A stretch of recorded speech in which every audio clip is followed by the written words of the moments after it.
Good morning, everyone, to those in the room and to those who are dialing in. And a very, very warm welcome to the Chamber of Shipping on this wet day. Well done for getting through the first hurdle of the day. It's absolutely fantastic to be able to do this face-to-face on day 2 of London International Shipping Week. It's been a long 18 months, I'm sure you'll all agree. So hopefully, now that we're back face-to-face, interaction in this and other events would be a bit more natural than it has been on Zoom or Teams. The event today is on maritime trade, global Britain. Just a very quick word on our housekeeping. We are still in a pandemic of sorts. You will have received COVID instructions. I hope you've had a chance to read through them. Do observe them as best you can, and we'll get through the day without any incidents, and we can enjoy the rest of London International Shipping Week.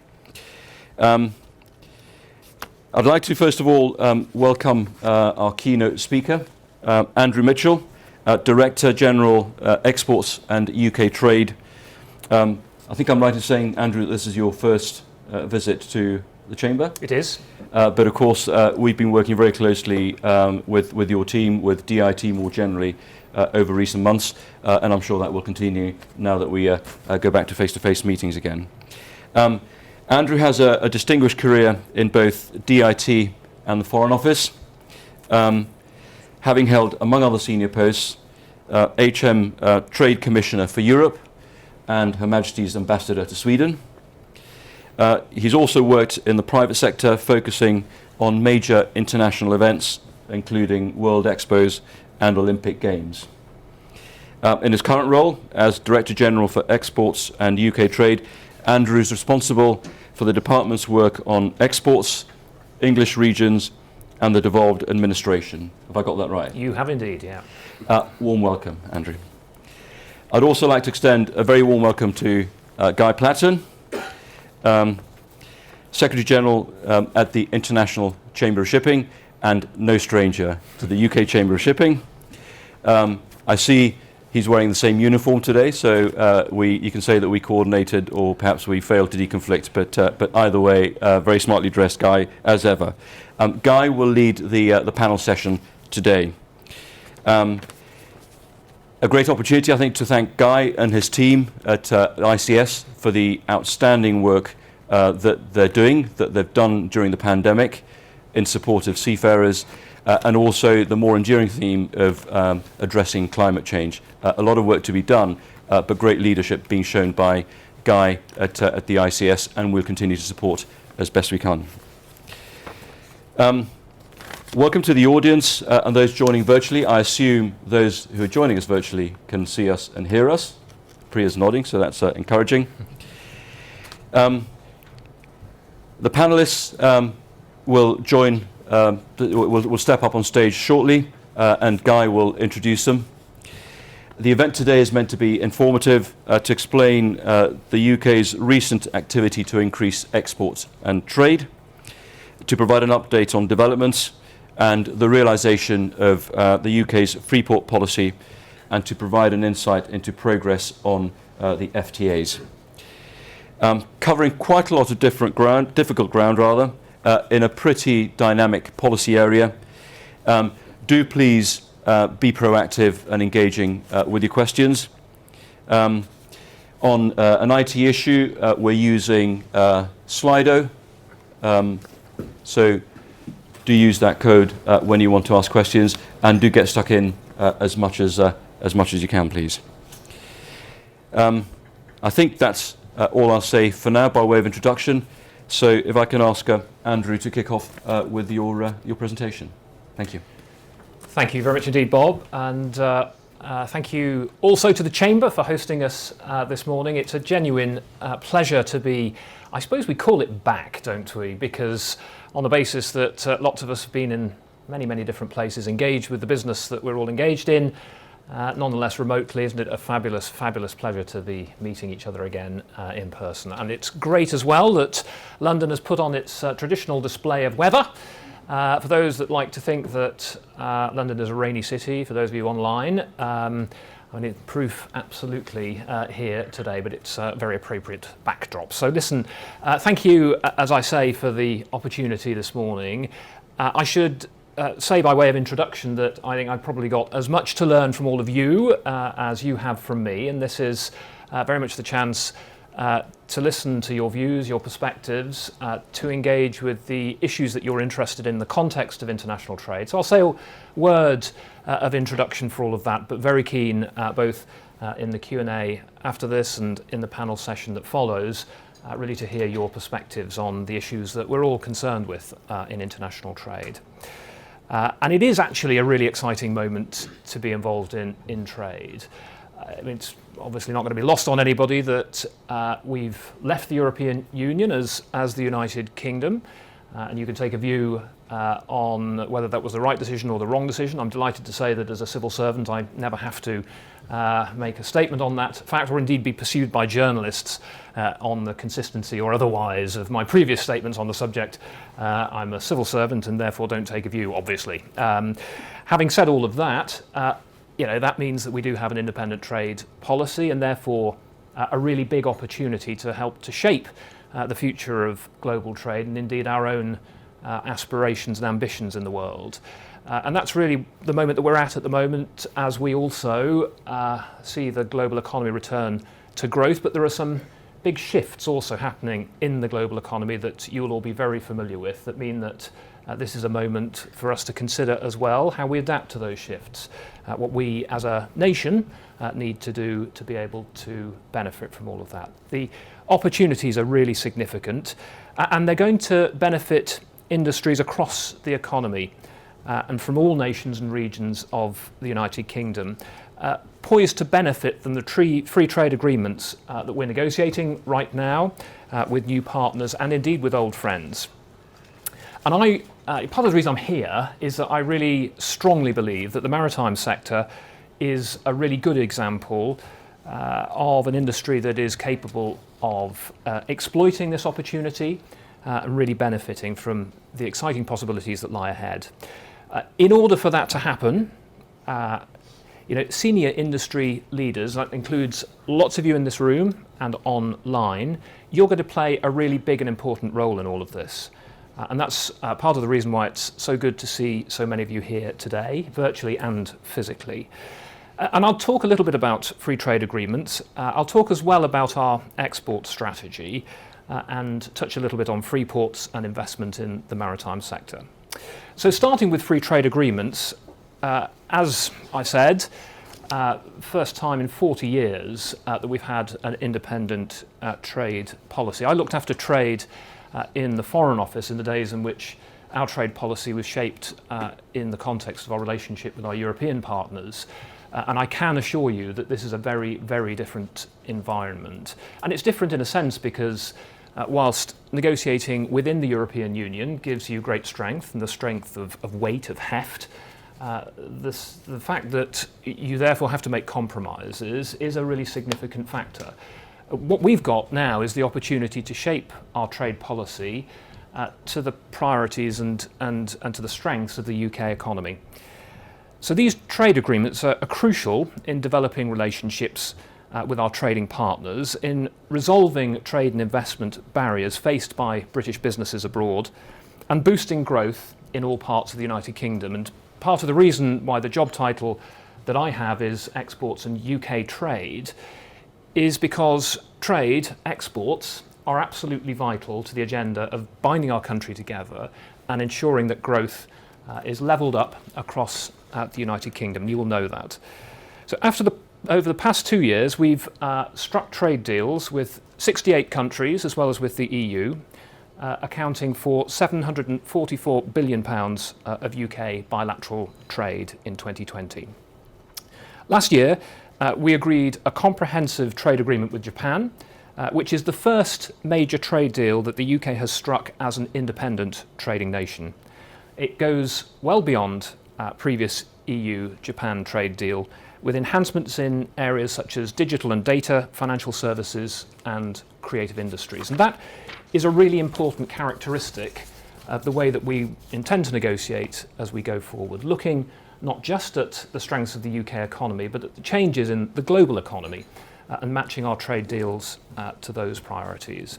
So in June this year, we reached agreement in principle on a trade deal with Australia, and this will help us to build upon £13.9 billion of goods and service trade between the two countries last year. Negotiations are ongoing with New Zealand, and we remain on course to conclude a high-quality free trade agreement that will be a win-win for both countries, including for sectors such as maritime. This year, the UK also formally launched the accession process to join the Comprehensive and Progressive Agreement for Trans-Pacific Partnership, CPTPP. Once the UK has joined CPTPP, we'll be part of one of the largest free trade areas in the world, worth £9 trillion in GDP. This could see 99.9% of UK exports being eligible for tariff-free trade with CPTPP members and boost UK exports of services to a number of huge growing markets bordering the world's largest ocean. And this is really important in the context of what you care about, because as we strengthen and open markets for trade globally, clearly the maritime industry will benefit. So looking forward, we're in the process of preparing for a new wave of trade agreements and negotiations with India, with Canada, with Mexico. And this, in a sense, is that new priority for the department, opening markets for trade. And this is a really ambitious agenda.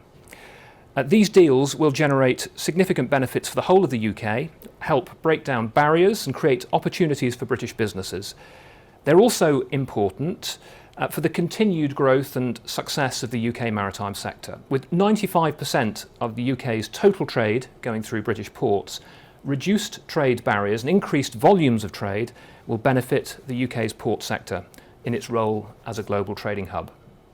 Trade deals will also make it easier for UK shipping companies to export their services abroad.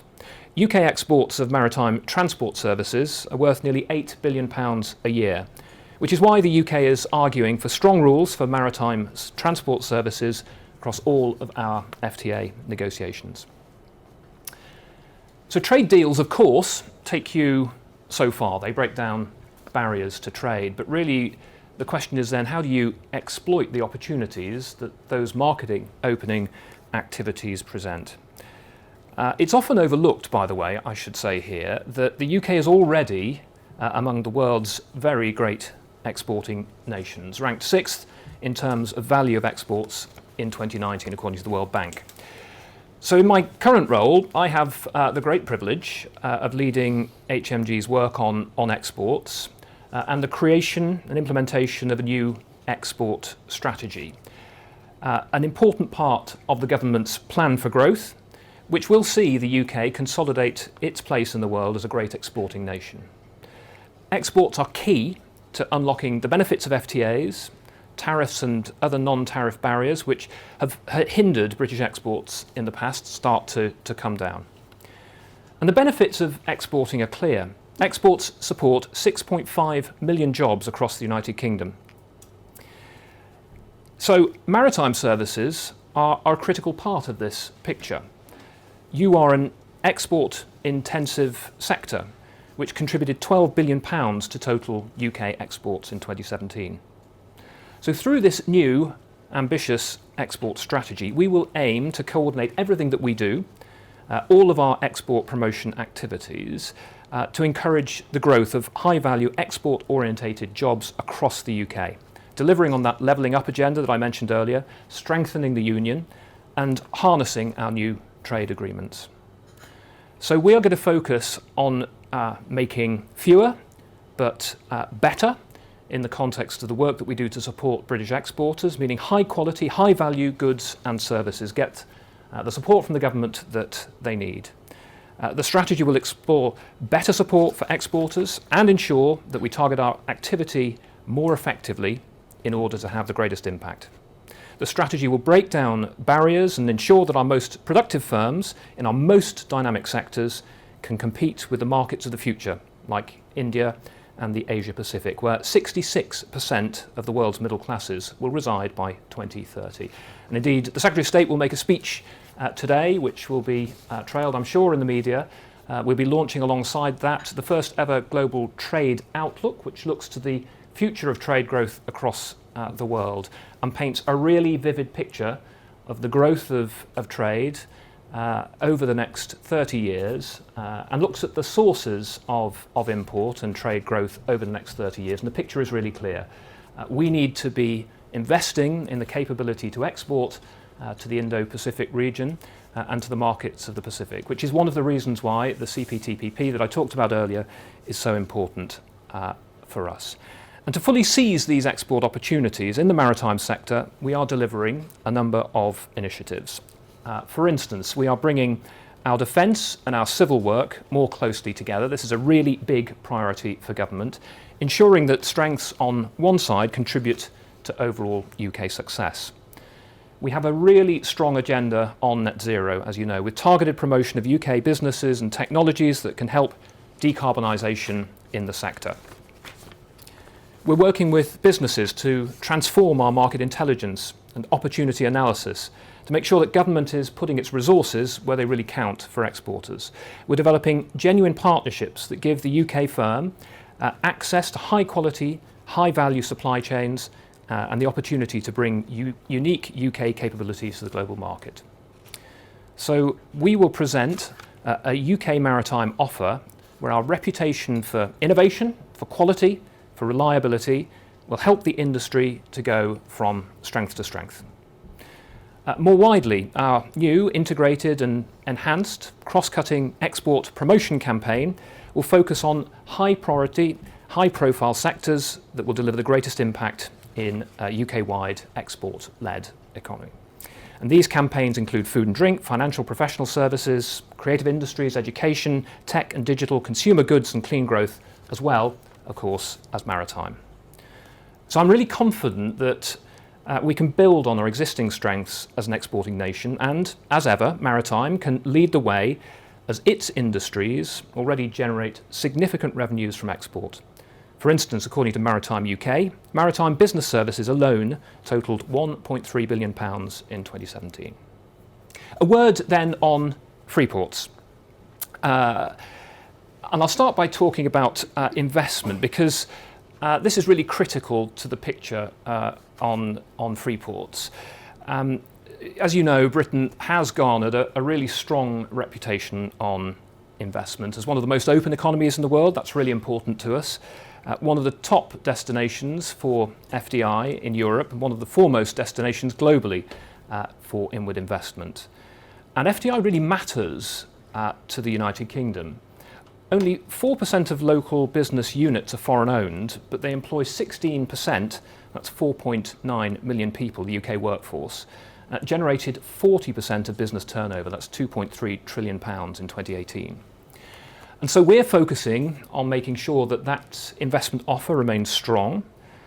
We've created the Office for Investment as a vehicle to identify high priority, high profile inward investment projects and encourage those towards the United Kingdom. That's really critical also in the context of maritime.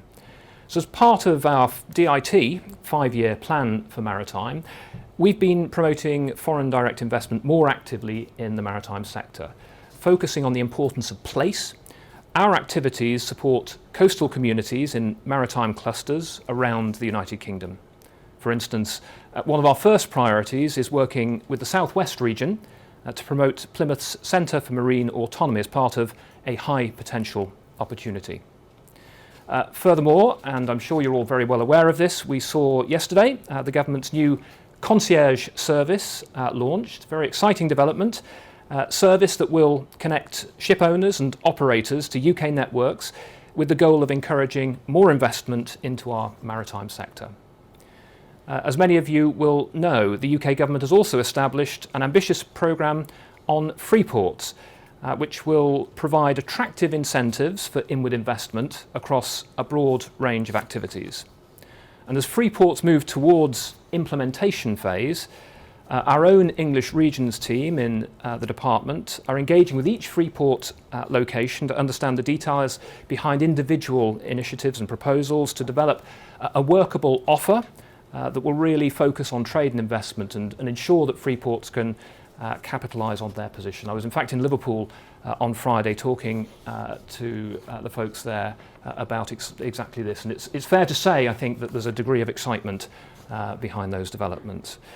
Beyond Freeports, the UK's ports offer attracts opportunities for inward investment in logistics, manufacturing facilities. As well as facilitating 95% of UK international trade, ports generate significant social capital in often hard-hit coastal communities, developing broader economic activity outside their port gates, such as supply chain sector, educational institutions and technology hubs. This is really important in the context of skills development, including our partnerships that we're developing now with educational institutions, local hiring and hosting innovation hubs and partnering with universities and tech groups. So that's all that I really wanted to say by way of introduction. Very happy to answer any questions that you might have, but I think, at least I hope, what I have managed to communicate is a really active agenda on trade, and an agenda that Maritime plays a really significant role in. So I wish you every success over the next few hours as you develop your own thinking in this sector. But as I said earlier on, the point of this, as much from my perspective talking to you, is listening to you. So I'm looking forward to everybody's views and indeed questions.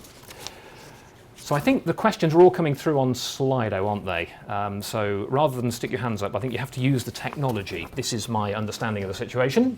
That's correct. I've got lots of nods from around the room. So I have the benefit of being able to see these questions, so I can obviously choose the ones that I answer and the ones that I don't. But there are two at the moment, so I'll read the questions out. What are DIT's priorities in influencing and reforming the World Trade Organization? And that comes from Anonymous. That's a bit worrying. It's clearly anonymous as in the Russian government. No, I don't know. So, no, I mean, the World Trade Organization is I mean, part of the point about having an independent trade policy is indeed then taking on an independent seat at the World Trade Organization and using that as a means of helping to contribute as a free trading nation to the debate about the multilateral agenda and the future of trade more generally. I mean, we are strong believers, first of all, in the importance of free trade. So, frankly, it's helpful in the context of that community of nations that is like-minded on trade, that we now have an independent voice. We add to the number. But also, we are a very progressive country as far as liberalisation of trade is concerned. And so we want to use our seat at the World Trade Organization to strengthen thinking about trade in the context of trade and services and digital, where, frankly, the rules of the international trading system lag somewhat behind the development of global markets and the global economy. Finally, I would say that we are a strong believer in the multilateral system. We believe that the multilateral system is a source of strength, that predictability, transparency, and legal recourse are very important parts of a functioning global system for trade. So we will do everything that we can, both to reform and to strengthen the multilateral system, and we'll use our independent seat on the WTO to do that. This is me talking a lot here. I can sense this when I look around the room. How are trade agreements establishing forums for greater collaboration on improving trade? I mean, I think, if I understand that question right, it's about how do you sort of generate input and dialogue, etc. And the department has a really important role here, I think, in helping to foster thinking about trade. You know, we are in a position in which we have an independent trade policy for the first time in 40 years, and none of us, frankly, is really used to dealing with those big questions that naturally come through exercising that policy. You've heard the debates, for example, around agriculture. What kinds of standards should we expect of our trade partners in the treatment of animals? Where are the trade-offs between liberalisation and protection of industries that perhaps need protection. All those questions, those big questions around trade, are not, frankly, issues that we've had a lot of attention on in recent years. So the department has a big role, I think, in helping to stimulate that debate. So we have a series of trade groups, sector by sector, whose job it is, first of all, to lead the debate on these issues, and second of all, to input into the trade negotiation process so that we benefit from views within the industry and the support of the industry when negotiating trade agreements. But we also have formed particular groups where we think that a wider debate with stakeholders is necessary. So the Trade and Agriculture Commission, for example, was formed with a wide variety of independent members, really to hold us to account and to generate thinking and ideas and to engage the industry around thinking on the future of agriculture and agricultural exports and the agricultural trade more generally. This is very much part of the way that we operate as a department, and we see this as a significant part of our role. But we also think that having a population in the United Kingdom that's more educated on trade is inherently a very good thing. As a department, we've gone from nothing, which was the position 5 years ago. This department didn't exist, and a lot of scepticism about our capacity to grow the credentials and the people and the skills, the expertise necessary to negotiate trade agreements. We've done that, and as we've done it, we've shown that there is a lot of interest in the UK in trade questions. So long may that continue. How does the DIT measure maritime trade value is the next question. I mean, a variety of measures. We rely on national statistics and the Statistics Office for providing audited trade figures for us. We also use other global sources of information, and we use the data that's produced by trade bodies such as this. I don't know if there's anything else behind the question that I'm not answering there, but that's basically the answer to the question, I think. Can't only be 3 questions, can there? Is that true? Maybe it is. No. Or maybe. No, I can see I'm using the wrong. How is DIT working with other government departments to improve the standing of the UK merchant fleet and Red Ensign? I mean, actually, it's a really good question. We organise ourselves sector by sector within the UK government, and so my own department, the Department for International Trade, has a team that focuses on the maritime sector and works extremely closely with the Department for Transport and other stakeholders and the Cabinet Office across government. And the important thing, all of the feedback that we get from people such as yourselves, is how important it is for government to join up here. When we launch our export strategy, we haven't announced yet the dates on which we'll launch it. We're still talking about that, but it will be soon. What we will do is ensure that each of the important sectors that deserves attention within the strategy gets a bit of public attention and engagement through the processes of engagement around the export strategy that we're running at the moment. And across Whitehall, we run our operations as one. They're a single group looking at these questions around export, because we know that business and the sector and the business representative organisations really want one answer from government. They don't want multiple sources of intelligence and multiple views, and frankly it can be a little confusing sometimes to manage your way through government. So one of the things we're looking at very particularly through the export strategy is how we make that simpler. So there's a single front door for business into the exporting community, and that, I think, is really important. It's frankly an obligation on government to organise ourselves such as to make this straightforward for business. Will Freeport be granted permitted development rights? The added planning delay can be a significant blocker to realising new opportunities. I'm not 100% sure of the answer to that question, but I will get back to you. But there's maybe somebody in the room who does know the answer to that question, because I can see some vigorous nodding. Yes, my understanding is, Yeah. permitted. I think there's an ongoing consultation about extending permitted development rights within the port sector. The question I think will come as to what land are you talking about within the port. Yeah. If it's land within the port, then it may get those rights. But other land might be subject to other local planning initiatives such as local development orders. But certainly the planning people I talk to on the Humber region are well aware of the need to be able to push forward planning applications to avoid delay. Great, thank you very much. Thank you for the assistance there. And I think perhaps we might need to repeat that during the Q&A so that everybody online hears. Let me just see if there are any more questions. Brexit, this is from Gavin Simmons. Brexit creates an expectation of immediate change in trade, but deals take a while to have full effect. How long? What are the sort of timescales? That's a really good question. So, when I talked about the 68 agreements plus EU, of course, what we've done there is effectively to ensure that existing trade agreements are fit for purpose. So, in a sense, that's a continuity of trade, and therefore, in terms of value, in terms of how businesses operate, that in a sense is business as usual.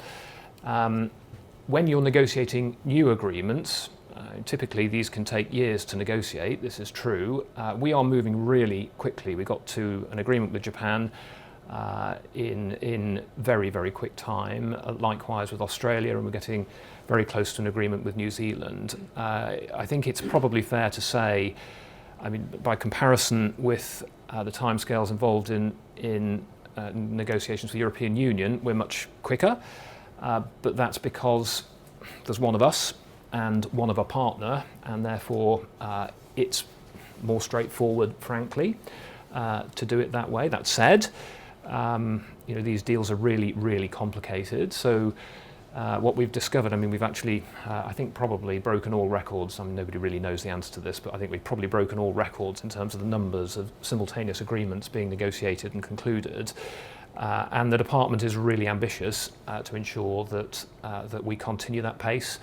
And indeed, we're applying for funding through the spending review, absolutely, to continue the current pace of negotiations.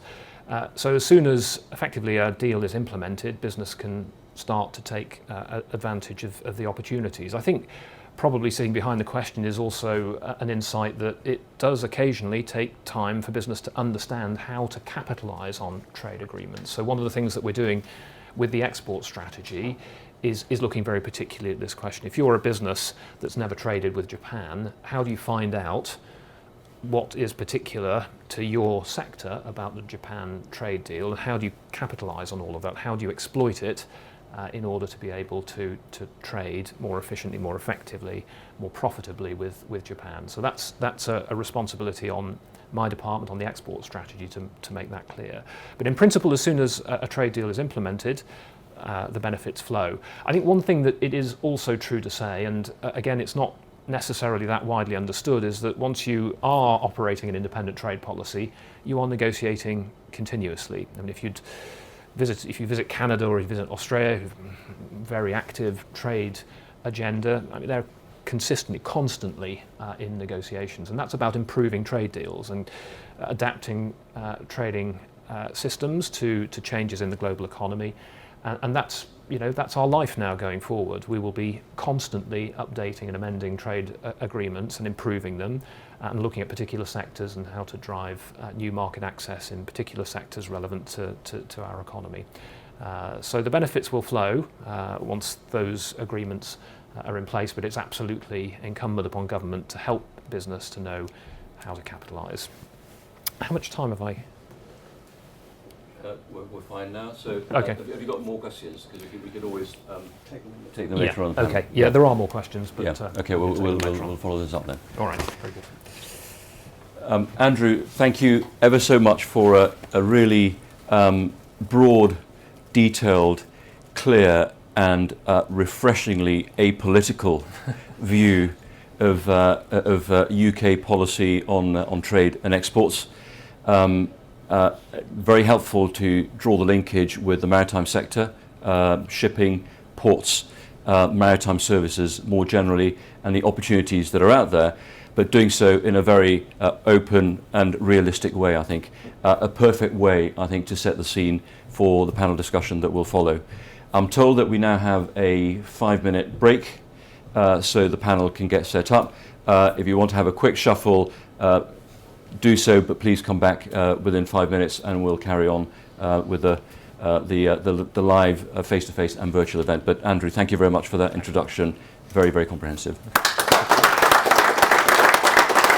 Good morning to you all, and thank you to Andrew for a really, really interesting presentation. And you'd be pleased to know a lot more questions have flooded in the break as well. So please keep drinking the water, keeping yourself lubricated.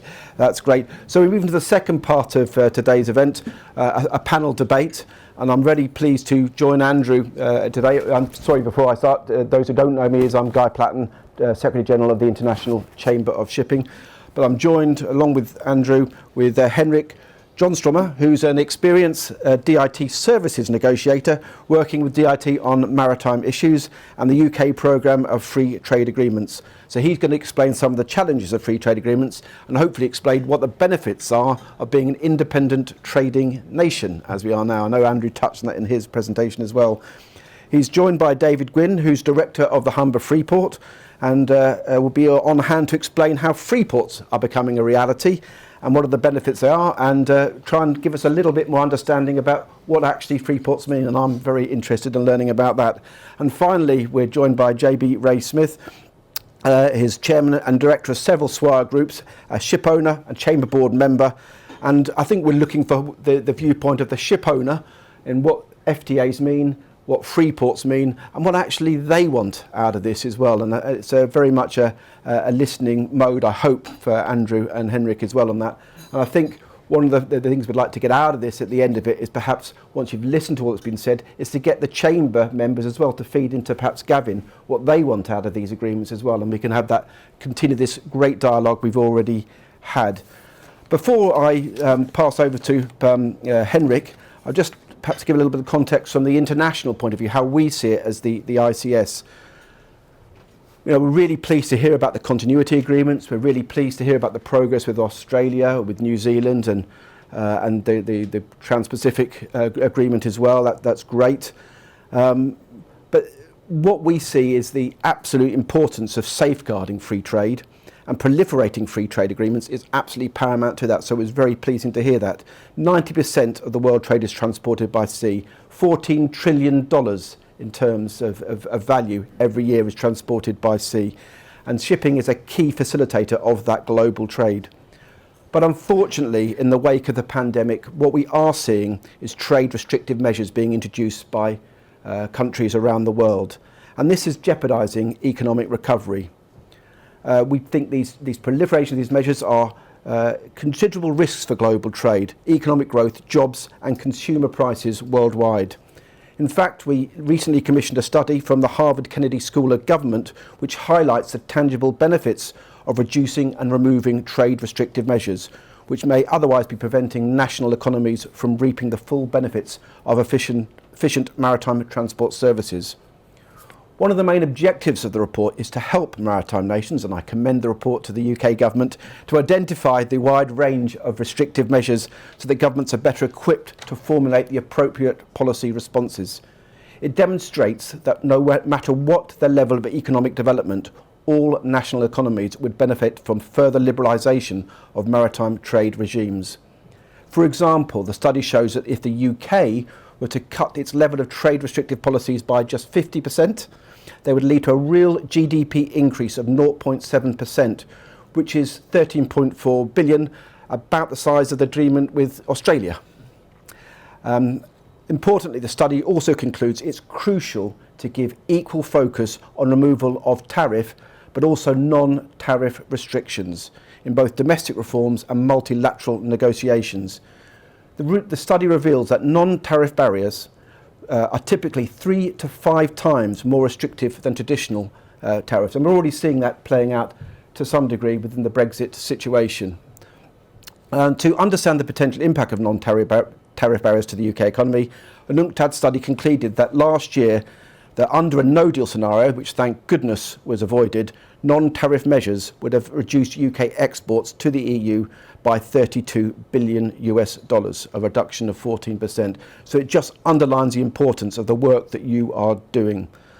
So I hope that gives a global context. We are absolutely, as International Chamber of Shipping, representing ship owners of 80% of the world's fleet. We need free trade. Free trade lifts people out of poverty, stimulates growth. So that's sort of my sales pitch really for what we're about. But I think I'm going to pass over to Henrik to perhaps tell us what actually being an independent nation is in trade and how it's going to benefit the maritime sector. So Henrik, over to you. Thank you, Guy. So starting with the opportunities, both being an independent trade nation, but doing trade agreements and how that can benefit the maritime sector, and building on what Andrew said. So we are seeing shifts, as you know, in global trade, and as Guy said, there is a rising risk of protectionism, not only risk, but also actual rise in protectionism. And as Andrew said before, there are global rules for trade, including maritime, in the WTO, but the WTO rulebook for services trade in particular is 25 years old, which means that, in particular for maritime, for the maritime sector, there is a lack of legal certainty. Governments around the world have the legal right, under the WTO rulebook, to introduce protectionist measures. And this is why DIT and the UK government is placing maritime transport services, I would say, at the forefront of our trade agenda. So what we are trying to achieve in free trade agreements is commitments on market access, non-discrimination, cutting red tape, licensing requirements, etc. Also facilitating professional business services to operate abroad through having the qualifications recognized on foreign markets. And we have been successful in securing outcomes like this across our trade agreements. So for example, with Australia, we have reached agreement in principle on all UK flagged vessels across the world to be covered by the services rules of that agreement.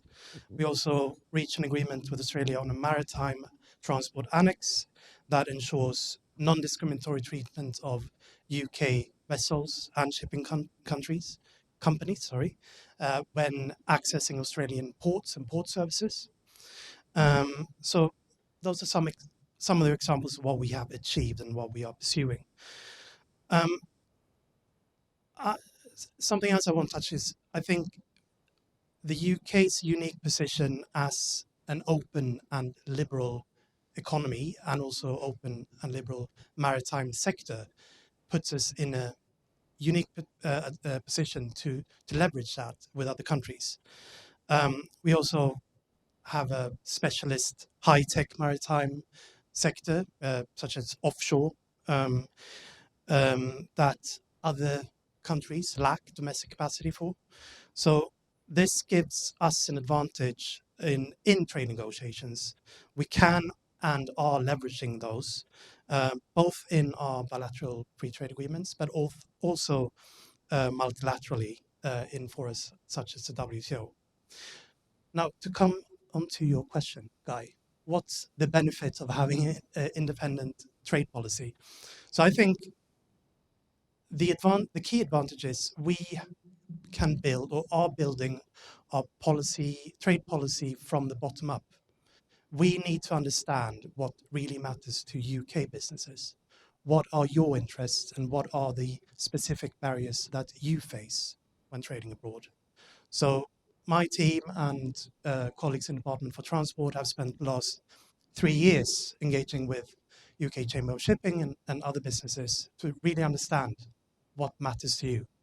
And that has meant that we can deliver outcomes that really build on the UK strengths and address the barriers that you face. However, as you know, businesses, not governments, do trade. Governments, our role is to provide the right framework and rules and try to agree those with other governments so you can trade as free and fairly with those countries according to your business models. And I think we are doing that. We have that engagement, but we need to hear more. We need to understand even better about what matters to you and how we can help you. So please tell us what you need, and we'll try to we will translate into policy and try to agree that with other governments and deliver ambitious outcomes for the maritime sector. Thank you. Thank you very much indeed, Henrik. Really interesting. I'm sure that's raised lots of questions in both the audience in person here and online as well. So please do use Slido, put your questions up, and I've got one or two noted down here as well, Henrik, but really interesting. Thank you.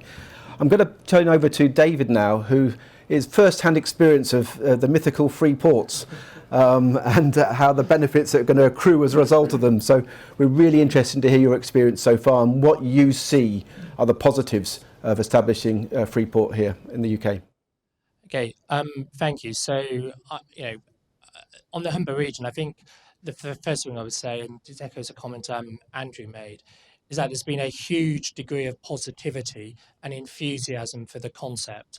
The day we were announced on the 3rd of March in the budget, all our phones started ringing. We got so many emails in, a real excitement from the region, from local businesses, multinationals in the region, ports companies, saying this is brilliant news for the area. This is really going to help deliver levelling up and help attract investment.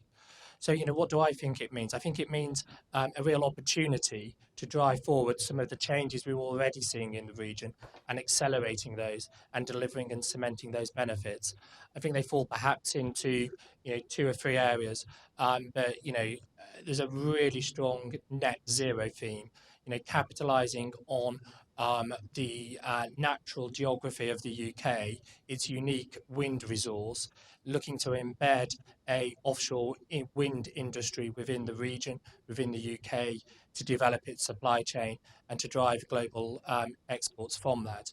But then I think it moves to an exciting phase, which is as we think about what is the next stage of energy transition, as we look at new fuels, as we look at the hydrogen economy, as we look at what's going to come out of that, what can we do from an innovation perspective?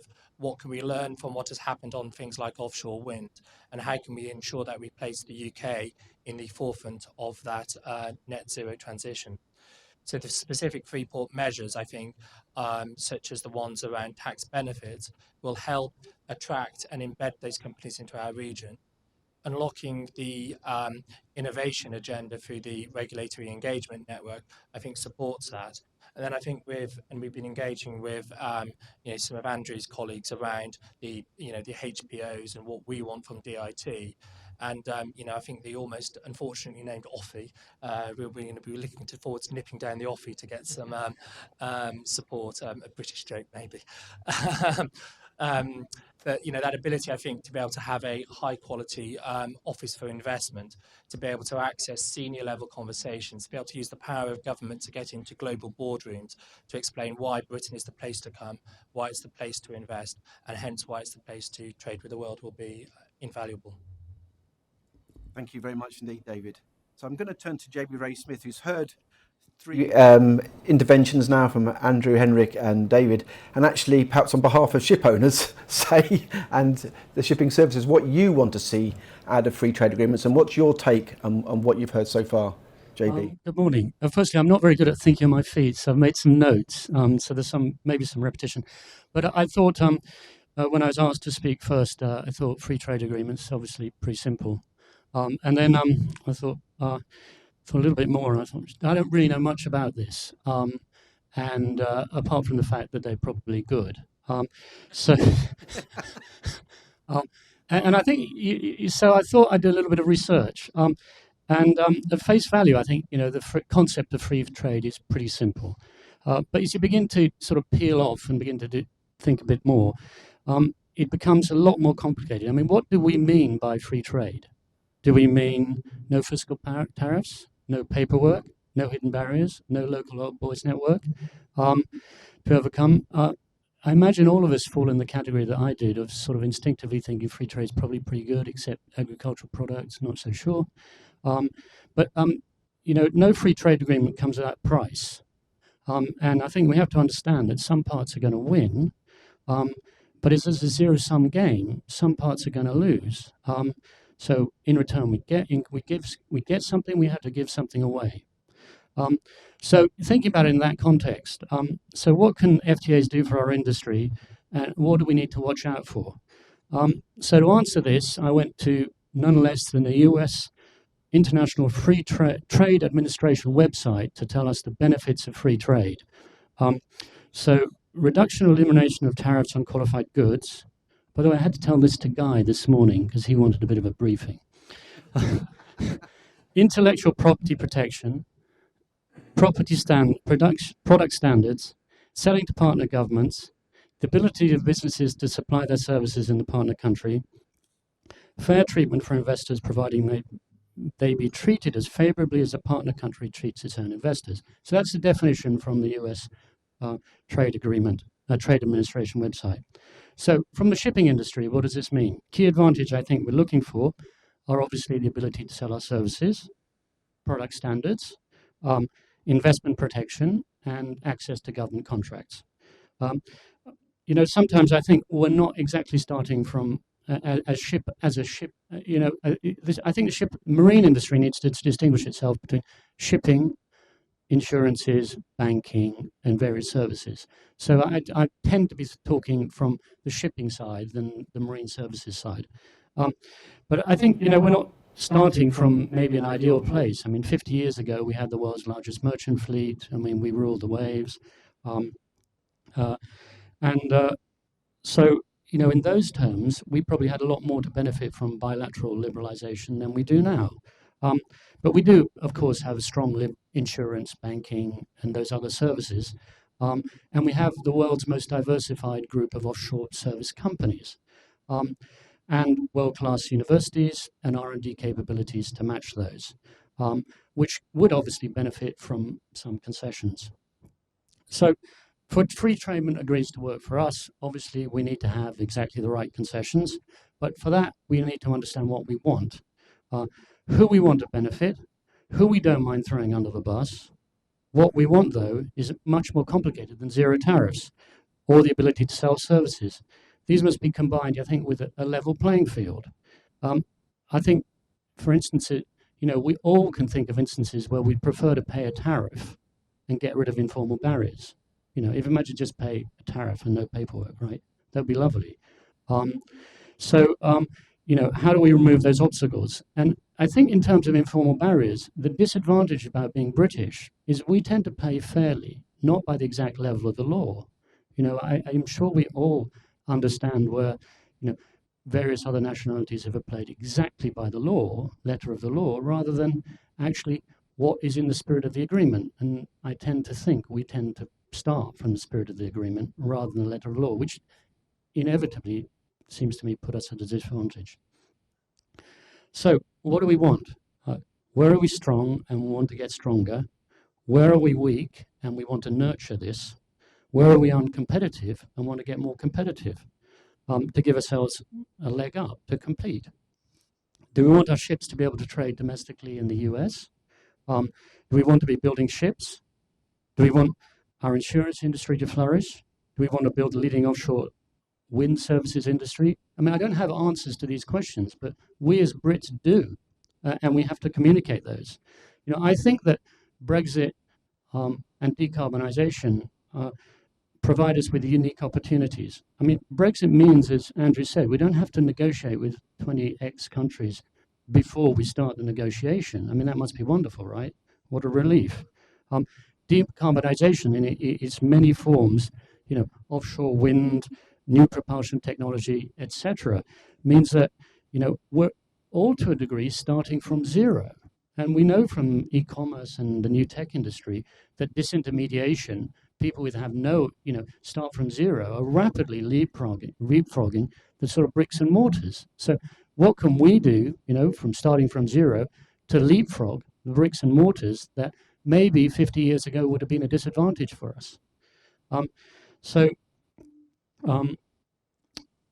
think we need to be realistic. We know our industries, we know our skills, and what we want, and just as importantly, what we don't want, um, uh, better than anybody else, and we need to communicate this. In closing, it's been my experience, it's the squeaky wheel that gets the oil. If we want to get what we want and take most advantage out of free trade agreements, we must start making a noise to Andrew and his colleagues. Thank you. Thanks very much, JB. That was really good, and hopefully Henrik and Andrew have listened very carefully to that. Perhaps ask you for a sponsor a little bit. We haven't got many questions on the Slido yet, so I would commend you while you've got this esteemed panel here to put your questions in. But perhaps I'll kick off with one for you, Henrik. And listening to what JB was saying as well, how confident that you will see real improvements in the maritime sector as a result of your negotiations? And actually, what is the sort of the coming back from your sort of negotiators on the other side of the table? Are they also sort of up for this? Because we hear so much in terms of the maritime economy, the protectionism which I talked about at the start. So, are you seeing real tangible progress? Yes, I am, but also need to be clear that free trade agreements are not a panacea. It's not going to be a solution to all the problems faced by the maritime sector, but it's an important part of addressing the barriers and issues faced by the sector. I think on services trade, what trade agreements can do is to provide legal certainty, legal guarantees that other governments will not introduce trade barriers in the future. Of course, we are ambitious in trying to address the behind-the-border issues, the regulations that are problematic for UK businesses, but it takes time to do that. And we have achieved that in some areas, but even when we don't do that, we do give legal guarantees to UK businesses that they will not be discriminated against in the future, and also transparency about what rules, laws, regulations apply. And what Andrew said before, an important role for DIT is to help businesses to capitalize on what's been agreed in free trade agreements. So yes, is my answer to that question. On what other trade partners do and think, I've learned that maritime is many times a very sensitive sector for other countries. I'm not going to name names or name countries, but we can. You can. Don't say them out loud. As you know, cabotage is a very sensitive issue for many governments around the world. Not for the UK. We have an open coast policy. We welcome foreign investment and foreign participation in our cabotage market. Other countries don't. So that's always a tricky issue to address in trade negotiations. But when it comes to international shipping and freight and also offshore, there's definitely mutual interest, I learned, to agree ambitious outcomes on that. So I hope that answers your question and JB's comments. Thank you very much, Henrik. The questions are starting to flood in now, but just before I turn to the Slido, maybe one for JB, because Swires operates in so many different countries globally. What's your experience of the sort of the non-tariff barriers that you as a company have to get over in order to do business? Is there some lessons that we can learn, or the UK can learn from that experience? Well, I'm not sure. Well, I have lots of examples. I think an example of one nation where Henrik is talking about, we have these open ability for lots of different nations to trade their ships on our coast, and in some cases reciprocal. But, there's at least one nation that says it's reciprocal, but it requires us to provide an entire bridge crew that talks that language fluently. It doesn't strike me that everybody tends to speak English, but unfortunately, we don't have a nation of people who speak 187 different languages. So informal barrier, it's fine. Legally, everybody can go anywhere. But in fact, unless you have a bridge crew that speaks that language, you can't go there. So that's an informal barrier. I think we often run into areas of local content. We often run into areas where, we are not allowed to invest. We can provide services to someone.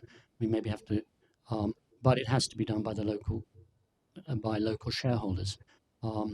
So I would say that those are the type of barriers that we have, and a plethora of different, paperwork issues where you need as a foreign investor to fill in 15,000 pieces of paper in triplicate, and if it's not filed properly, it has to go back to stage one. And I think everybody around here who's traded internationally will say, can point those countries out quite simply. Thank you very much, JB. A question for Andrew. How do you think the maritime industry, free trade agreements and free ports are best placed to help the government's levelling up agenda? Will they be of benefit?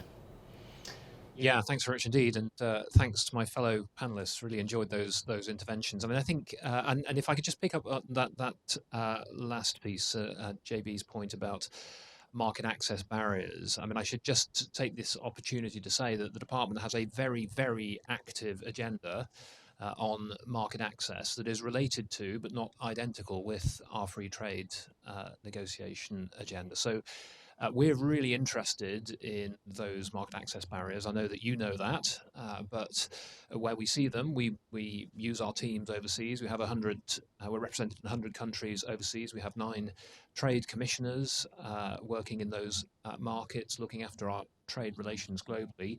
And we go after these trade barriers, and particularly where they suit the shape of the UK economy. Now, we're not always successful, and we very often encounter stiff resistance. And from time to time, there are elements of reciprocity that we're not in a position ourselves to be able to meet.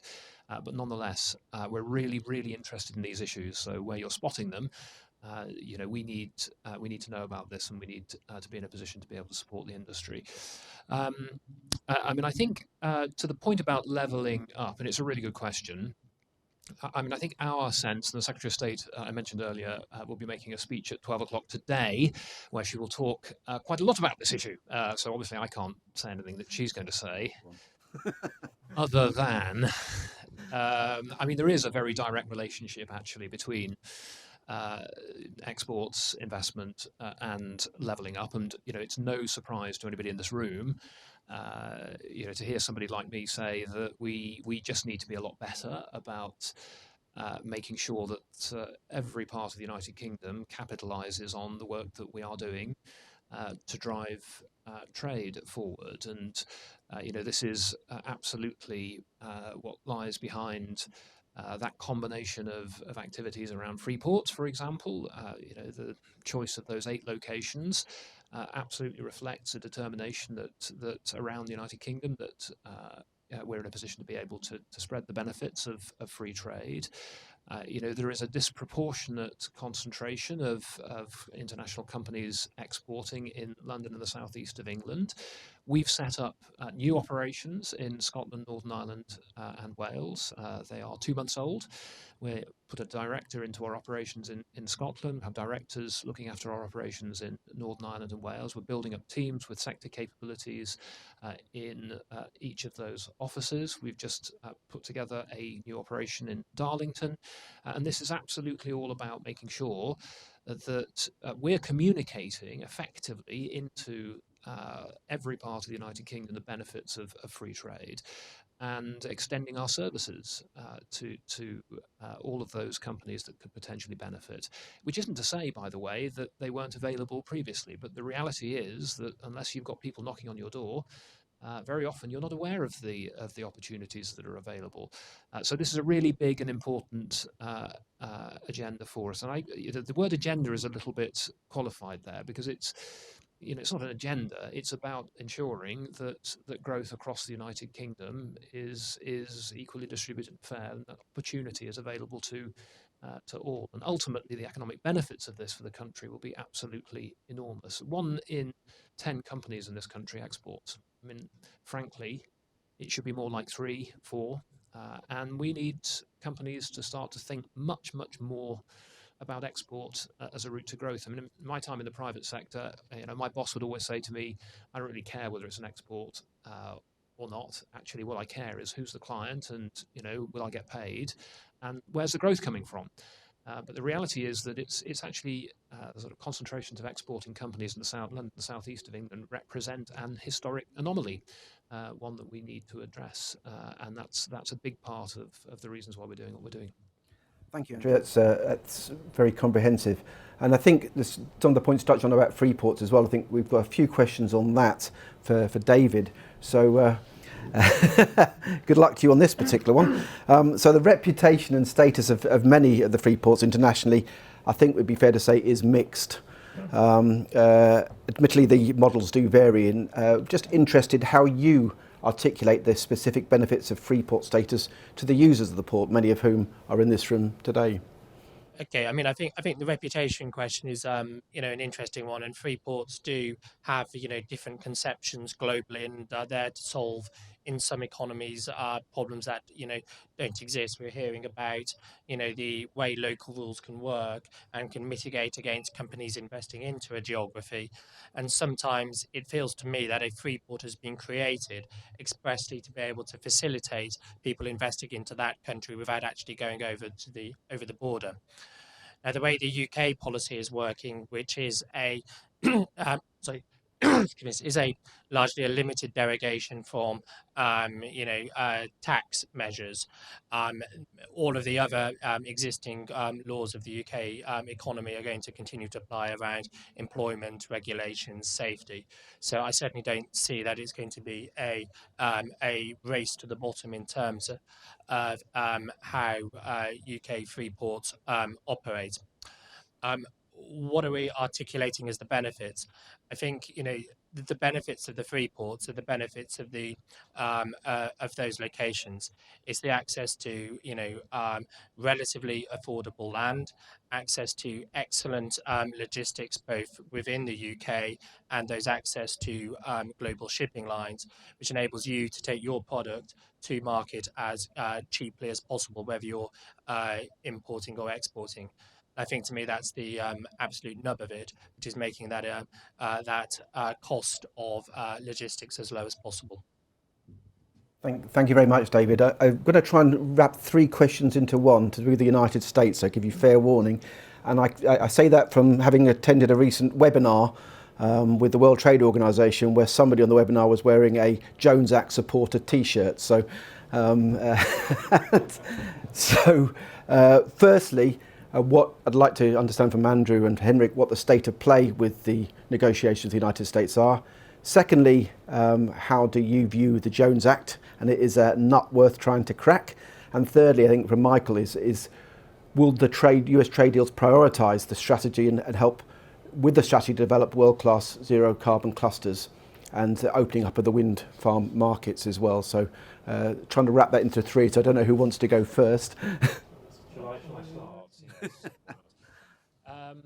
So, yeah, I mean, I think first thing to say is that our relationship with the United States is a close, long-standing, and an extremely important one for the United Kingdom. And I mean, I would simply say that it should be no surprise to anybody that when we kicked off our independent trade policy and started thinking about the partners that we wanted to develop a particularly close trade relationship with the United States was at the top of the list or very close to it. I can't say which, but anyway, it was in the first of those priorities. And it's a reflection of the size of bilateral trade, but also very much of that perception, and this is the Secretary of State's trade strategy, that we engage those largest partners with whom we have close relationships, very active relationships early, so that we secure large volumes of trade with trade partners and those that matter most to us. So we're really ambitious for the trade negotiations with the United States. We continue, obviously, to put a lot of attention and time into that relationship. Can I predict when we'll land that deal? Well, it would be a braver man than me that would attempt that. But it is a sort of reflection, of course, of both the priority of the relationship with the US, but the complexity of trade negotiations. So we remain absolutely committed to delivering a deal at the earliest point possible, which is, as you will have heard, a very diplomatic answer. And Henrik, you want to sort of add to that at all? I'll try to be as diplomatic, talking about the Jones Act. So, yes, I've been engaged in negotiations with the US on maritime transport, and that is challenging, to say the least. We are fully aware that the Jones Act is a significant barrier for UK maritime businesses, and what we are trying to achieve with the US is legal certainty, legal guarantees that, because even with the Jones Act, the US is the largest export market for UK maritime transport services, even compared to the EU. So there's huge amounts of trade already happening. But again, there are no legal certainty or any rules governing that trade in maritime transport services. So what we are trying to achieve with the US is legal certainty for the trade that is already happening and for which the UK market is already open on, to continue and have rules for that to continue. And also transparency and dialogue between the UK and the US to ensure that any new regulatory barriers in the process of happening, either on the US or the UK side, that we have a forum to discuss those. But yeah, discussions are still ongoing, although I haven't met my US counterpart since November last year. But yeah, it's challenging to talk about maritime transport with the US. I'll keep it at that. Possibly if they've got a Save the Jones Act t-shirt on as you go into negotiations. Yeah, indeed. Thank you very much, Henrik. Very diplomatically put. Perhaps a final question before I ask Bob to wrap up, which is for each of you maybe to quickly answer. How do you see the new Royal Yacht or national flagship contributing to UK trade? I think we should start at that end. Yeah, JB, do you want to... I sorry, I don't have anything to say. I'm not sure. I'm sure that publicity and promotion of Britain is important, is the yacht the right way forward? Would that money be better spent on social media? I'm just not qualified to say. Sorry, Guy. That's okay.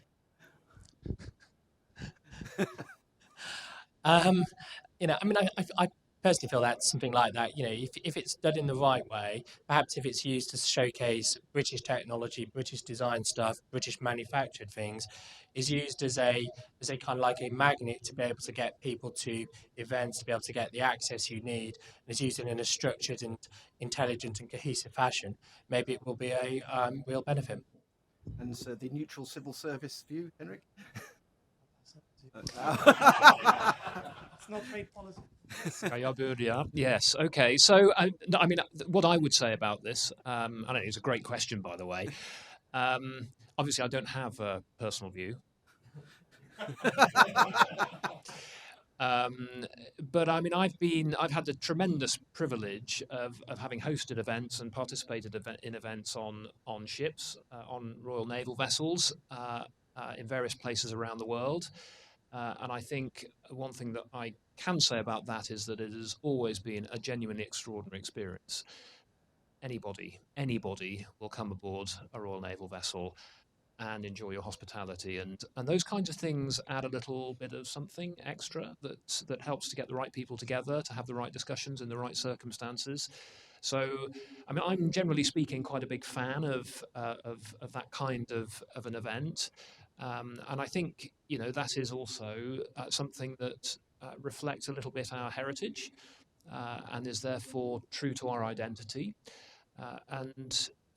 When in fact I was lucky enough to present honours to a number of Swedes on board HMS Kent in Stockholm Harbour on the day of the Swedish royal wedding, I can say that was definitely the best party in town. Thank you Second very best much. party in town. Thank you very much for that. We've gone over time a little bit, and there's lots of questions to answer, so I'm sure we could go for another half an hour or an hour even, but I'm going to pass over to Bob. But before I do so, I want to thank the panellists for your great thoughts today, and it's been really fascinating. It's made my job so easy. So thank you, and I'll pass over to Bob now for some closing remarks. Thank you, Guy. And Andrew, what a cracking way to spin that reply in an apolitical way. I'm not going to try and sum up because I don't think I'd do justice to the richness of the discussion, the broad-ranging discussion and candid views that we've enjoyed today. Hearing from the policy experts and the practitioners, I think if I have one takeaway, it's how much DIT has achieved in the 5 years, I think you said, since its inception, and we, in the exciting period that we face now as the world emerges from the pandemic, we'll see a rise, no doubt, in global trade, and the UK continues to find itself in the new space in the post-EU era. The opportunities are there, I think, for the shipping and maritime sector more widely to work really closely, even more closely with DIT and through DIT across other government departments, BAES, Transport clearly, and others, to try and overcome some of those market access challenges and obstacles and seize the opportunities, because there will be plenty out there. And I hope that today has served in some small way to build on that relationship that already exists. But I'll finish off now by thanking Guy for so expertly manoeuvring the discussions, for the panel for sharing your views with us here today and those online, and for those of you who've taken the time to join us for the last hour and a half. On behalf of the Chamber, thank you very much indeed. Thank you.